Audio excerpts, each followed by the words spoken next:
இந்த காட்சியை பாருங்க, ஒரு நிமிஷம் மனிதாபிமானத்தோட பாருங்க. मार क्यों रहे हो?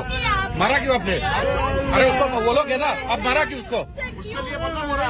तो प्रॉब्लम होगा, लेकिन हाथ नहीं उठाना चाहिए था आपको. क्यों मारा इसको?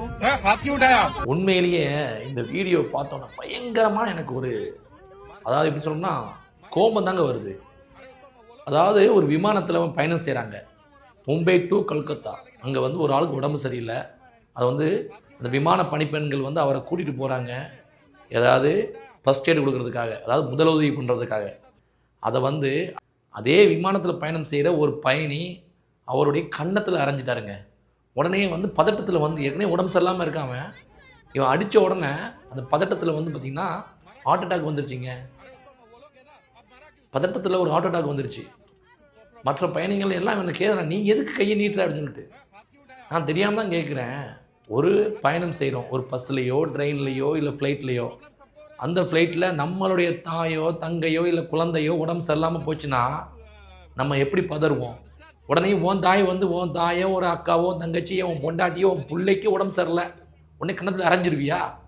ஏன் உடம்பு சரியில்லாமல் போச்சுன்னு சொல்லிட்டு? ஏன்டா இந்த உலகத்தில் இப்படி இருக்காங்க?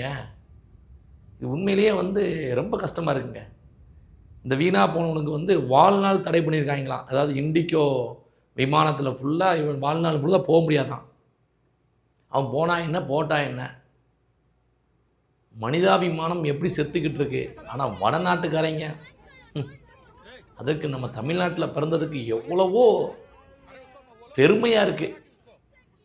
அதாவது சவுத் இந்தியன் சொல்கிறதுக்கு நாங்கள் பெருமைப்படுறோம், நார்த் இந்தியான்னு சொல்கிறதுக்கு நீங்கள் வெட்கப்படணும்டா. இந்த மாதிரி ஆட்கள் நீங்கள் வந்து அங்கே இருக்கிறதுனால நாய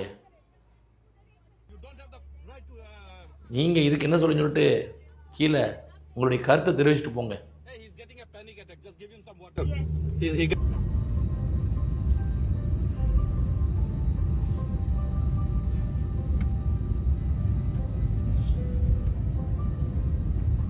இந்த வாழ்வு என்பது அந்த தெய்வம் தந்தது.